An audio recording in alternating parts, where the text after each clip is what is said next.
ബഹിരാകാശം എന്നും നമ്മുടെ മനസ്സുകളിൽ കൗതുകമുളവാക്കുന്ന ഒരു വിസ്മയമാണ്. തിളങ്ങി നിൽക്കുന്ന മനോഹരമായ നക്ഷത്രങ്ങളെ ആകാശത്തിൽ കാണുമ്പോൾ ബഹിരാകാശത്തിലേക്കൊന്ന് പോവുകയും അവിടുത്തെ കാഴ്ചകളൊക്കെ ഒന്ന് കാണുകയും ചെയ്യാൻ സാധിച്ചിരുന്നുവെങ്കിൽ എന്നാഗ്രഹിക്കാത്ത ഒരാൾ പോലും ഉണ്ടായിരിക്കില്ല. യാഥാർത്ഥ്യമെന്ന് തോന്നിക്കുന്ന രീതിയിലുള്ള VFXകളാൽ നിറഞ്ഞ ഹോളിവുഡ് സിനിമകളുടെ ദൃശ്യവിസ്മയങ്ങൾ കാണുമ്പോഴാണ് ഈ ആഗ്രഹം വളരെ ചെറിയ രീതിയിലെങ്കിലും സഫലീകരിക്കുവാൻ നമുക്ക് കഴിയുന്നത്. അതായത് സ്പേസ് മൂവീസ് കാണുമ്പോൾ പ്രകാശത്തേക്കാൾ വേഗത്തിൽ ബഹിരാകാശ യാത്രകൾ ചെയ്യുന്നതും ബൃഹത്തായ ബഹിരാകാശ സൗധങ്ങൾ നിർമ്മിക്കുന്നതും അന്യഗ്രഹങ്ങളിലേക്ക് പലായനം ചെയ്യുന്നതും അങ്ങനെ എല്ലാം തന്നെ നമ്മൾ സിനിമകളിൽ കണ്ടിട്ടുണ്ട്.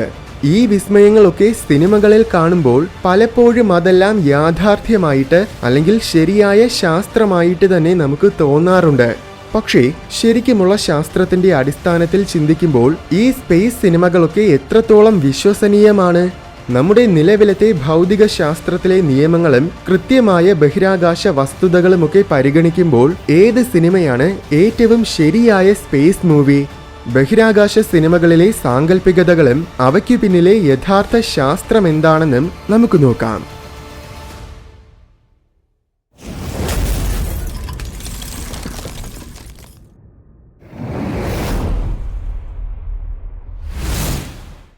ഏത് സിനിമയിലാണ് ശാസ്ത്രീയ വശങ്ങൾ ഏറ്റവും ശരിയായ രീതിയിൽ ചിത്രീകരിച്ചിട്ടുള്ളത് എന്ന ചോദ്യത്തിന് വസ്തുനിഷ്ഠമായിട്ടുത്തരം നൽകണമെങ്കിൽ ആദ്യം സൈദ്ധാന്തികപരമായ ഘടകങ്ങൾ ഉള്ള എല്ലാ സിനിമകളെയും പൂർണ്ണമായും ഒഴിവാക്കണം.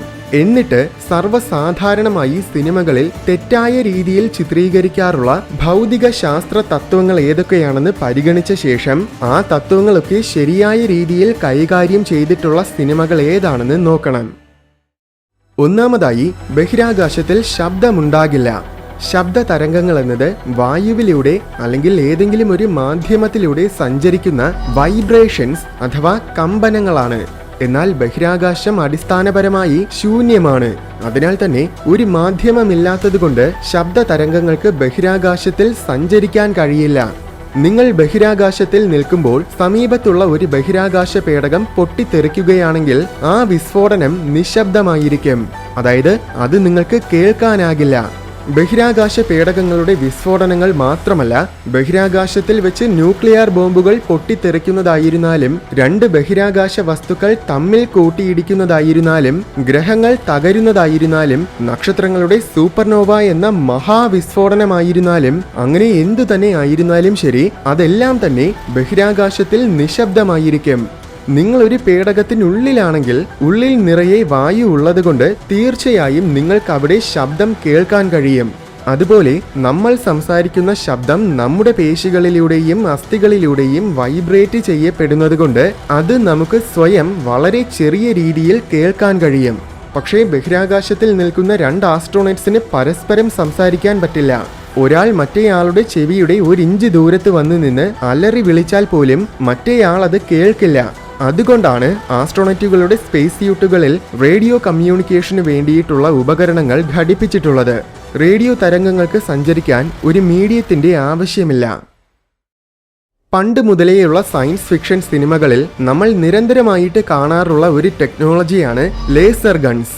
ബുള്ളറ്റ് തുപ്പുന്ന സാധാരണ തോക്കുകൾക്ക് പകരം ഇവയിൽ നിന്നും പുറത്തു വരുന്നത് മനോഹരമായ ലേസർ കിരണങ്ങളാണ്. സ്റ്റാർ ട്രെക്കിന്റെയും സ്റ്റാർ വാർസിന്റെയും സിനിമകളിലായിരിക്കും ഇത് നമ്മൾ ഏറ്റവും കൂടുതൽ കണ്ടിട്ടുള്ളത്. ഇതിന്റെ പ്രശ്നം എന്താണെന്നാൽ ലേസർ കിരണം എന്നത് ഒരു തരം പ്രകാശമാണ്. പ്രകാശത്തിനെ നമുക്ക് കാണണമെങ്കിൽ ആ പ്രകാശ കിരണങ്ങൾ വന്ന് നമ്മുടെ കണ്ണുകളിൽ പതിക്കണം. അതൊരുപക്ഷെ ഒന്നുകിൽ നേരിട്ട് വന്ന് പതിക്കുന്നതാകാം, അല്ലെങ്കിൽ മറ്റേതെങ്കിലും ഒരു വസ്തുവിൽ തട്ടി പ്രതിഫലിച്ച ശേഷം വരുന്നതുമായിരിക്കാം. പക്ഷേ മറ്റൊരു വസ്തുവിൽ തട്ടി പ്രതിഫലിക്കാൻ ബഹിരാകാശത്തിൽ ഒന്നും തന്നെയില്ല. അതിനാൽ തന്നെ ലേസർ ആയുധങ്ങളിൽ നിന്നും വരുന്ന കിരണങ്ങൾ യഥാർത്ഥത്തിൽ അദൃശ്യമായിരിക്കും.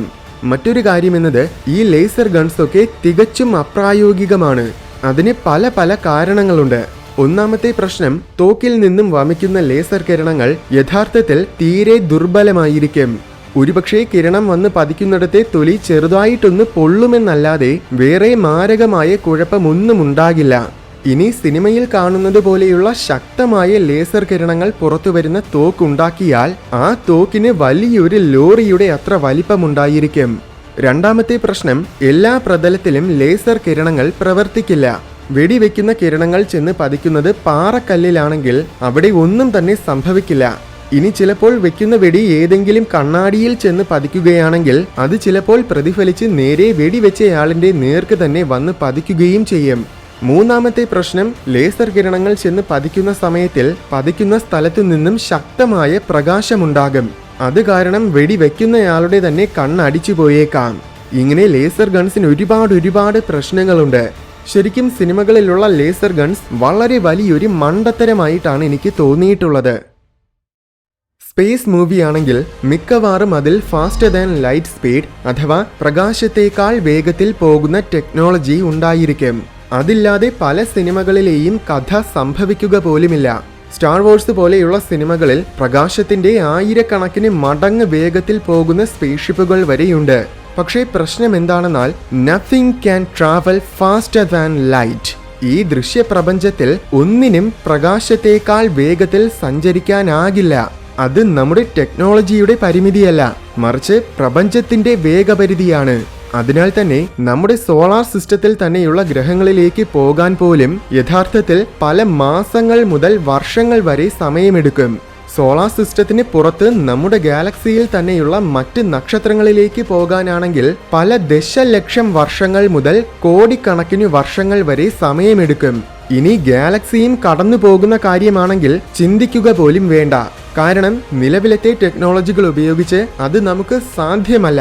എന്തായാലും നിലവിലുള്ള ഭൗതിക ശാസ്ത്രത്തിലെ നിയമങ്ങളെ ഒന്നും തന്നെ തകർക്കാതെ പ്രകാശവേഗത്തിൽ പോകുന്ന വാർപ്പ് ഡ്രൈവ് എന്ന ടെക്നോളജി വികസിപ്പിക്കാൻ ഇപ്പോൾ ശാസ്ത്രജ്ഞർ പരിശ്രമിക്കുന്നുണ്ട്. പക്ഷേ നിലവിൽ അതെല്ലാം തന്നെ വെറും സിദ്ധാന്തം മാത്രമാണ്. ബഹിരാകാശത്തിൽ ഗ്രാവിറ്റി ഇല്ലാത്തതിനാൽ നമ്മൾ അവിടെ ഒഴുകി നടക്കും. അത് സ്പേസ് ഷിപ്പിനുള്ളിലായിരുന്നാലും അങ്ങനെയായിരിക്കും. അങ്ങനെ ഒഴുകി നടക്കാതിരിക്കാൻ വേണ്ടിയിട്ടാണ് സ്പേസ് ഷിപ്പുകളിൽ ആർട്ടിഫിഷ്യൽ ഗ്രാവിറ്റി അഥവാ കൃത്രിമമായ ഗുരുത്വാകർഷണ ബലമുണ്ടാക്കുന്നത്. ആർട്ടിഫിഷ്യൽ ഗ്രാവിറ്റി ഉണ്ടാക്കാൻ ആകെ 2 മാർഗങ്ങൾ മാത്രമേയുള്ളൂ. ഒന്നുകിൽ ബഹിരാകാശ പേടകം ഒരേ വേഗത്തിൽ മുന്നോട്ട് സഞ്ചരിച്ചു കൊണ്ടിരിക്കണം, അല്ലെങ്കിൽ കൃത്യമായ വേഗത്തിൽ സ്ഥിരമായിട്ട് കറങ്ങിക്കൊണ്ടിരിക്കണം. ഈ 2 സാഹചര്യങ്ങളിലും ഇനേഷ്യൽ ഫോഴ്സ് ഉള്ളതുകൊണ്ട് പേടകം ആക്സിലറേറ്റ് ചെയ്യപ്പെടുമ്പോൾ അത് ഗ്രാവിറ്റിക്ക് സമാനമായ അനന്തരഫലമുണ്ടാക്കും. എന്നാൽ ഒട്ടുമിക്ക സ്പേസ് സിനിമകളിലും ഒരു സ്വിച്ച് ഇട്ടാലുടനെ ഉണ്ടാകുന്ന ഒരു സംഭവമായിട്ടാണ് ആർട്ടിഫിഷ്യൽ ഗ്രാവിറ്റിയെ ചിത്രീകരിച്ചിട്ടുള്ളത്. അത് പൂർണ്ണമായും തെറ്റാണെന്ന് മാത്രമല്ല, അത് തികച്ചും അസാധ്യവുമാണ്. ആകാശത്തിലൂടെ വിമാനങ്ങൾ വളഞ്ഞും തിരിഞ്ഞുമൊക്കെ പോകുന്നത് പോലെ ബഹിരാകാശത്തിലൂടെയും വളഞ്ഞു തിരിഞ്ഞു പോകുന്ന സ്പേസ് ക്രാഫ്റ്റുകളെ നമ്മൾ പല സ്പേസ് മൂവീസിലും കണ്ടിട്ടുണ്ട്.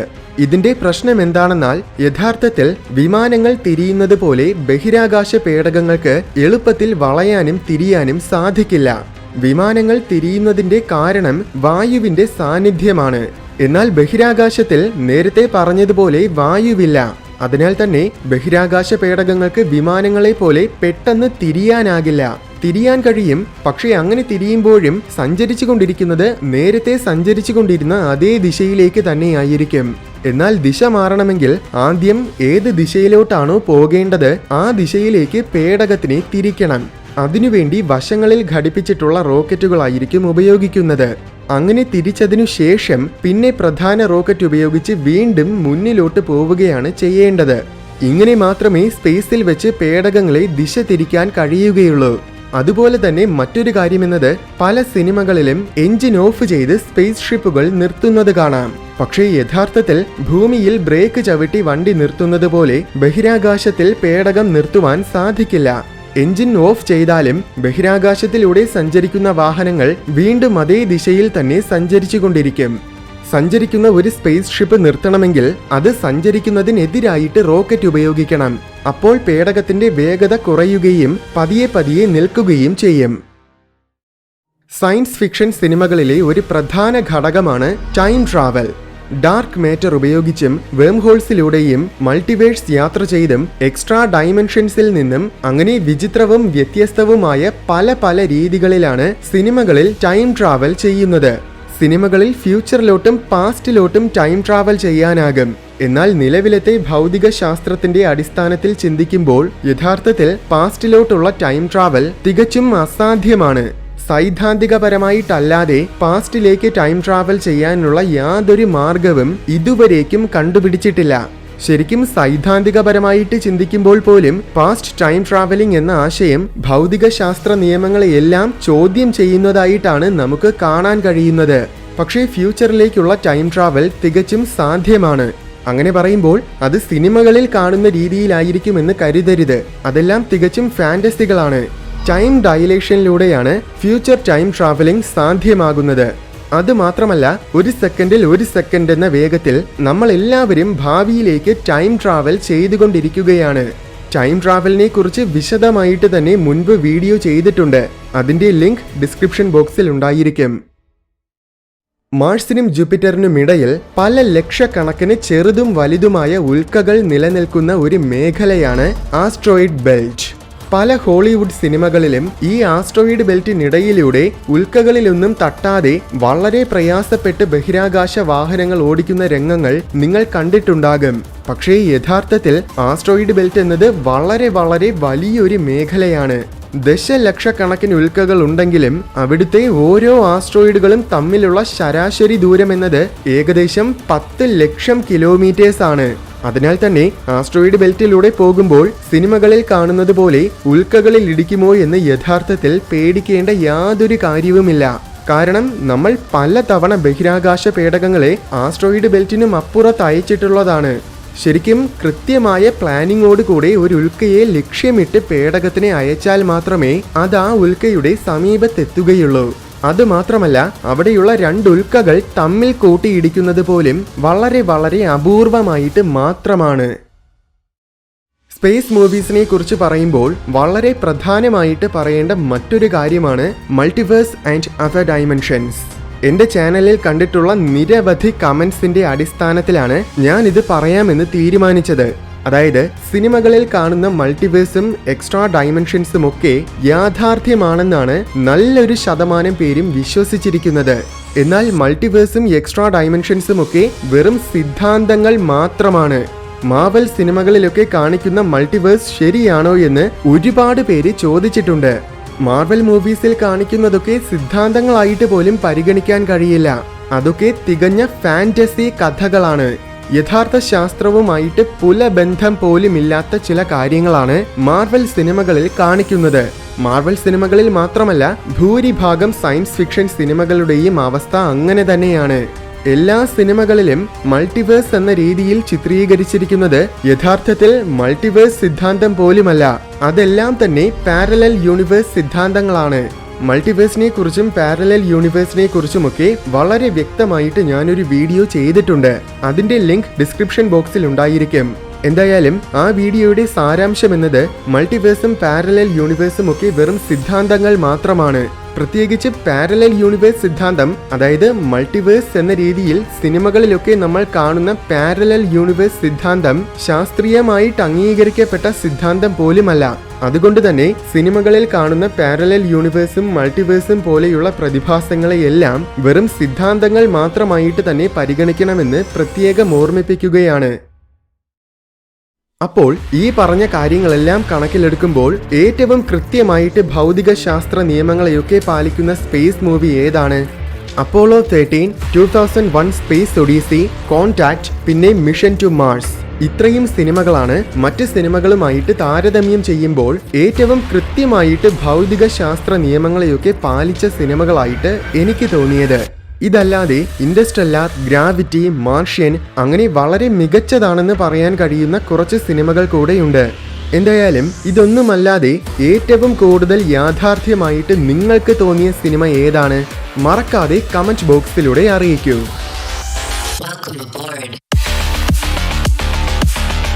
വീഡിയോ ഇഷ്ടമായെങ്കിൽ ലൈക്ക് ചെയ്യണമെന്നും ഇതുപോലെ കൗതുകവും വിജ്ഞാനവും നിറഞ്ഞ കൂടുതൽ വീഡിയോസ് കാണാനായിട്ട് ഈ ചാനൽ മറക്കാതെ സബ്സ്ക്രൈബ് ചെയ്യണമെന്നും ഓർമ്മിപ്പിക്കുന്നു.